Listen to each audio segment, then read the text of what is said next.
Hello, everyone. Welcome to today's podcast. I'm Alex, and I'm here with my amazing CEO host, Taylor. Hi, everyone. We're so excited about today's topic.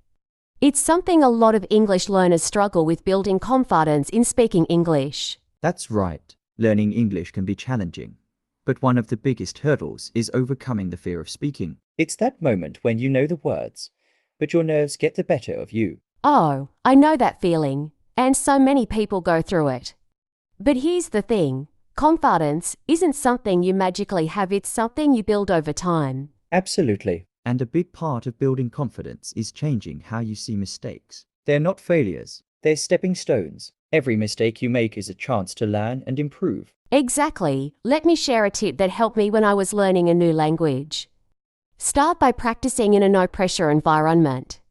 Talk to yourself in English at home, describe what you're doing, or even narrate your day. Yes, that's a great strategy. It's like training your brain to think in English. And when you're ready to practice with others, start with small, supportive groups. Online communities for English learners are a fantastic place to begin. Definitely, these groups are filled with people who understand your struggles because they're going through the same journey. It's so much easier to practice when you know no one's judging you. And speaking of judgment, remember this. Most people are impressed that you're learning a new language at all. Native speakers don't expect you to be perfect. They appreciate the effort you're putting in. That's so true. Also, immerse yourself in the language as much as you can. Watch movies, listen to podcasts, or sing along to English songs. It makes the language feel natural and helps you pick up expressions and intonation. And don't forget to celebrate your progress, no matter how small. Maybe you ordered food in English for the first time or understood a full sentence in a movie. Those wins are important, and they build your confidence little by little. Absolutely, it's about the journey, not perfection. Confidence grows when you keep showing up and practicing, even when it feels tough. Another thing to keep in mind is to focus on practical phrases and conversations. You don't need to know every word in the dictionary to communicate effectively. Start with common phrases that you actually use in daily life. That's such a good point. Like when you're traveling, you don't need to know how to debate politics, you just need to know how to ask for directions, order food, or check into a hotel. Keeping it simple makes it less overwhelming. Exactly. And while you're at it, pay attention to body language and tone. Communication isn't just about words. If you're smiling and using gestures, people will understand you even if your grammar isn't perfect. That's so true. And let's not forget the power of listening.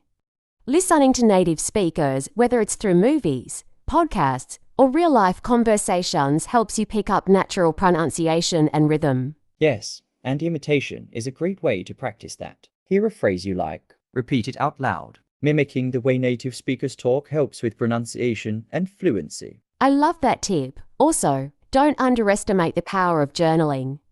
Writing your thoughts in English every day, even if it's just a few sentences, helps reinforce what you've learned. That's a great idea, and it also helps with grammar. When you write, you have more time to think about sentence structure, so you naturally improve your understanding of how English works. And one last thing, surround yourself with positivity.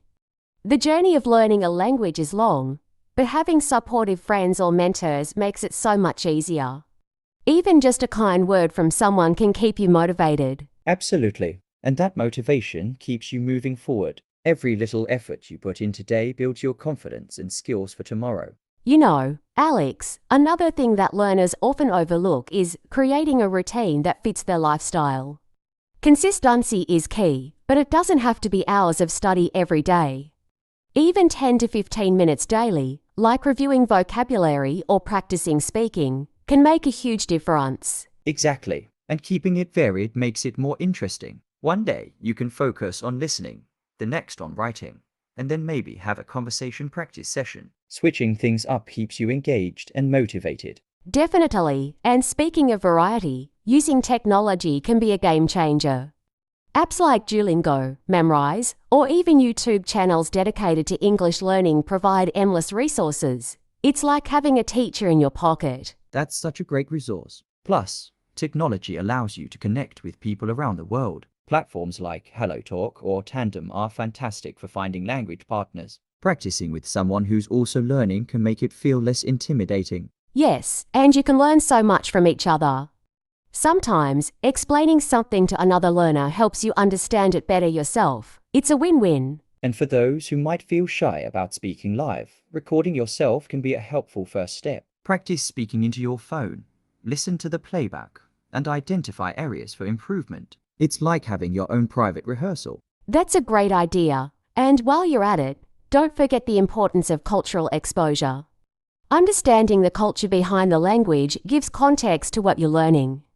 Watching shows, reading stories, or even learning about traditions can make the process more meaningful. Totally agree. Language isn't just about words, it's about connecting with people and understanding their world. That connection makes the learning process feel so much more rewarding. And honestly, the more you immerse yourself in it, the more natural it becomes. Suddenly, phrases or expressions you struggled with will just click.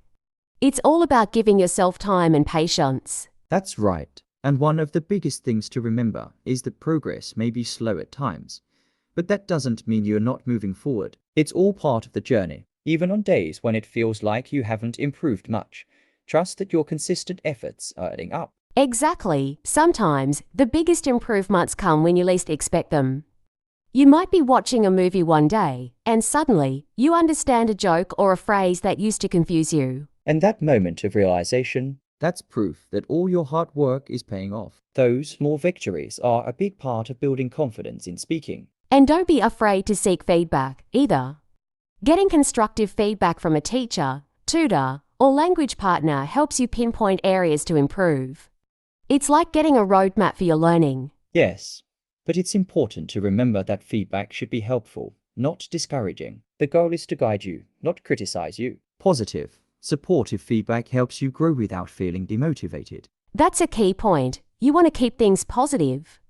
The more you're able to embrace your mistakes as part of the learning process, the more confident you'll become. Exactly. And speaking of confidence, another way to boost it is by setting achievable challenges. Maybe it's having a 5-minute conversation in English or reading a short article and summarizing it. Achieving those small goals builds momentum. And those small victories will add up, creating a snowball effect. Soon, you'll be tackling bigger challenges without hesitation. It's all about taking one step at a time. Right. And remember, there's no perfect way to speak English. Everyone has their own journey. What matters most is that you keep practicing, keep learning, and enjoy the process of growth. Absolutely. And as you continue, you'll see that the fear of speaking starts to fade. The more you use English in real-life situations, the more comfortable it becomes. One more thing I've noticed is that learning in a group setting can be really motivating. If you have friends or classmates who are also learning English, it can be really fun to practice together. Whether it's through group chats, language exchange events, or even watching movies together and discussing them in English, it creates a sense of community. That's a fantastic point. It takes the pressure off because you're all in it together. You don't feel as isolated or self-conscious about making mistakes. Plus, you learn from each other's strengths. Someone might have a great grasp of vocabulary, while another is strong in grammar, so sharing tips and knowledge helps everyone. Exactly. And with that, the more you surround yourself with people who speak or are learning English, the more you start thinking in the language. It shifts from being something you study to something you live. That's the ideal goal, right? To make English part of your daily life in a way that doesn't feel like a chore. I've found that when you start incorporating the language naturally, whether it's thinking in English, listening to English music, or even singing along with the lyrics, it feels less like work and more like fun. I agree. And another thing that's really beneficial is keeping a learning journal. It can be simple, just jot down new words, interesting phrases, or even moments where you felt proud of your language progress. Looking back on that journal helps reinforce what you've learned and reminds you of how far you've come. That's such a great way to track progress and reflect. It's easy to forget how much you've improved over time, but seeing it written down really puts things in perspective. It helps you appreciate the small wins that can often be overlooked. Another idea that ties into this is trying out English in different contexts. For example, you might practice English while cooking by reading recipes and following along in English. Or maybe during a workout, you could listen to English workout videos or podcasts. Oh, that's a fun way to learn. It's all about making it part of your lifestyle in ways that feel natural. You don't have to be in a classroom setting to learn. The whole world is your classroom. Right. And one thing that can really help is keeping your learning objectives flexible. You might have goals to improve your speaking skills this month or focus on listening comprehension the next. But it's important to be adaptable. Sometimes you might get more interested in writing or reading, and that's okay too. Just go with what excites you. That flexibility keeps the journey exciting. It allows you to explore different aspects of the language, which can deepen your understanding and help you feel more connected to it. Plus, staying excited about learning is half the battle. And to that point, always remember to celebrate your successes, no matter how small. It could be as simple as having a conversation in English without feeling nervous or understanding a movie without subtitles. Yes, those moments of realization and pride are so powerful. It makes the hard work worth it when you can see the results of your dedication. One thing that often gets overlooked is the power of reading aloud. It's a simple but incredibly effective technique. When you read out loud, it helps improve both your speaking and listening skills. You get used to the flow of sentences, pronunciation, and intonation. I completely agree. Plus, it's a great way to build muscle memory for your mouth and tongue. The more you practice speaking, the more natural it will feel. And it's even better when you do it with different kinds of textbooks, articles, dialogues from movies. Each brings its own set of vocabulary and phrases. And it's a great way to practice pronunciation. There are so many words in English that can be tricky, and reading them out loud can help you get comfortable with their sounds. If you're not sure how a word is pronounced, you can always use an app or Google to hear it spoken. That's true. It's so easy now to find pronunciation guides. Apps like Volvo or Google Translate's voice feature can give you examples of native speakers saying words. The more you hear and mimic those sounds, the closer you'll get to speaking like a native. Another point I think is crucial is the importance of listening. It's so much more than just hearing the language. Active listening is key. That means focusing on the words, understanding their meaning, and paying attention to the nuances like tone, stress, and rhythm. Absolutely. I think sometimes people underestimate the power of listening. When you listen actively, you start noticing the flow of natural conversation.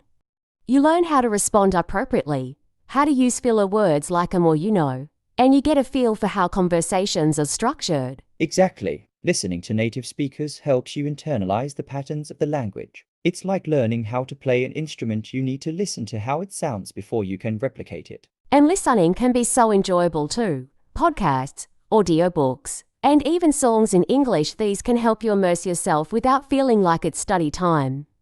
Plus, songs and podcasts introduce you to more informal or slang language, which you don't always get from textbooks. Yes, and if you're really committed, try shadowing what you hear. This means listening to a short piece of audio and then repeating what you hear, trying to mimic the speaker's speed, tone, and pronunciation. It's a great exercise for improving your speaking fluency. I love that. It's such an effective technique.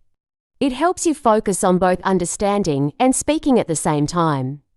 The more you do it, the faster you'll be able to respond in real conversations. And while we're talking about listening, don't forget the importance of watching content with subtitles. Watching English content with subtitles in your native language can help connect the dots between what you're hearing and what it means. Yes, and once you feel more confident, switch to English subtitles. It'll reinforce your listening skills, and you'll be able to connect spoken words with their written form. Over time, you'll even start recognizing words without needing the subtitles at all. Exactly. And don't be afraid to rewind and replay parts of movies or shows if you don't understand something. It's part of the learning process. It might seem tedious at first, but it really helps to solidify your understanding and make you more comfortable with fast-paced English. That's such an important tip. It's easy to just let things slide when you don't understand something, but going back and replaying it is how you improve. It gives you the chance to focus on that one part that was difficult and learn from it. And while we're on the topic of practice, another underrated method is journaling. Writing regularly in English can help you organize your thoughts and become more comfortable with sentence structure. It's a good way to reflect on new words or grammar you've learned during the week. Definitely. And journaling doesn't have to be a formal exercise. It can be as simple as writing a few sentences about your day or your thoughts. The more you write, the more natural it will become to express yourself in English. Plus, it gives you something to look back on and see how you've progressed. Another way to use writing is by participating in online forums or social media. It could be something as casual as commenting on a post in English or joining an online discussion group. This allows you to practice writing in real, everyday situations. Yes, and engaging in these conversations helps you feel more comfortable with informal language. It's a great way to learn how people actually use the language in real-world settings. You get to see how different people communicate, whether it's with friends, co-workers, or strangers. Absolutely. And one last thing, stay curious. The more you dive into the language, the more you'll discover. English is full of surprises, from idioms to phrasal verbs to new expressions. The more curious you are, the more you'll enjoy the process. You're so right. Language learning is a journey of exploration. There's always something new to learn, and that's part of what makes it so exciting. Keep exploring, and the language will start to feel less like a challenge and more like a way of life. Another crucial aspect is practicing with people who are at a similar level. It might sound counterintuitive, but practicing with people who are just as comfortable or uncomfortable speaking English as you are can be very beneficial. You won't feel as much pressure, and both of you can learn from each other. That's true. It's like creating a safe space to make mistakes without judgment. You're both in the same boat, trying to improve. It can make the whole learning process feel less intimidating and much more enjoyable. Plus, it can also lead to shared tips and resources that you might not have discovered on your own. Exactly. It fosters a sense of community. Learning a language doesn't have to be a solo journey. Having others to practice with keeps you motivated, and you can cheer each other on. The positive reinforcement from peers can be a game changer in boosting your confidence. And another strategy is setting short-term challenges for yourself. Maybe it's speaking only English for an entire conversation or writing a paragraph every day. Setting achievable goals that push you just a little bit outside of your comfort zone can lead to exponential progress over time. That's a great point. It's all about building momentum. If you set too many goals at once, it can feel overwhelming. But tackling small, manageable challenges keeps you engaged and helps you feel accomplished. Plus, it builds your confidence as you check off each goal. And consistency really plays a key role. Even if you can't dedicate hours to studying every day, just 15 minutes of focus practice can make a huge difference in the long run. Small, consistent actions add up over time. Absolutely. It's more effective to study for a little bit every day than cramming for hours once in a while. It's the power of habit and repetition. The more you practice, the easier it becomes to recall words and phrases when you need them. And you can integrate English into your daily routine without making it feel like a chore. For example, when you're cooking, you could watch a cooking show in English or listen to an English podcast. It's a fun way to expose yourself to the language while going about your day. That's the beauty of language learning today. We have so many options. There are apps, websites, podcasts, social media platforms, and so many resources to choose from. You can find something that fits your learning style and schedule. That's so true, and it's great that we have such a variety of content available. From formal learning platforms like Duolingo to informal ones like watching YouTube videos or following English-speaking influencers, there's something for everyone. You mentioned something earlier about informal content, and I think that's a huge advantage. The casual language used in movies, TV shows, or YouTube videos can help you learn slang, idiomatic expressions, and cultural references. These are the things you won't always get from textbooks. Exactly, and it makes the language feel more real, more alive. It helps you get into the flow of how people actually talk in everyday situations. The more you can connect with the language on a natural, informal level, the easier it will be to speak with others in real-world situations. And one thing that really helps is to not be afraid of making mistakes. A lot of people worry that their mistakes will make them sound silly. But the truth is that everyone makes mistakes when learning a new language. It's just part of the process. That's so important to remember. Mistakes are not failures, they're opportunities for growth. The more mistakes you make, the more you learn, and the better you become. It's all about having the courage to speak, even if it's not perfect. And that courage often comes from the support of others. Whether it's a teacher, a language partner, or a community online, having people who encourage you can make a huge difference. They'll cheer you on, help correct your mistakes, and offer advice when you need it. It's like having a safety net. Knowing that you have someone to support you and help you improve makes a world of difference. Plus, when you start seeing progress, it motivates you to keep going. That's the thing about language learning, it's a marathon, not a sprint. It takes time, patience, and a lot of practice. But every step you take gets you closer to fluency. And the best part is that you're not just learning a language. You're learning a new way to connect with people and cultures. So true, the more you learn, the more you realize how vast the world of language is. And as you improve, you'll not only feel more confident in English, but you'll also have access to a whole new world of opportunities. It's all part of expanding your horizons. Every new word, phrase, and skill you learn adds to your ability to communicate more effectively and understand more deeply. So keep practicing, keep learning, and remember that every effort counts, no matter how small it seems at the time. And most importantly, have fun with it. The more fun you have with learning, the more likely you are to stick with it and enjoy the process. Language learning should be an exciting adventure. Exactly, Taylor. So, if you're ever feeling discouraged, just remember to keep going. Every little bit of progress you make is worth celebrating. Don't be afraid to experiment with different methods. Keep practicing, and most importantly, enjoy the journey of learning English. Absolutely, whether it's making mistakes, learning new vocabulary, or having those aha moments, it's all part of the experience. Keep pushing forward, and soon enough, you'll see just how far you've come. We hope today's conversation has inspired you to keep practicing and stay motivated. Thank you for joining us, and we look forward to sharing more tips and insights with you in the future. Take care, everyone, keep practicing, and we'll see you in the next one. Bye. Bye.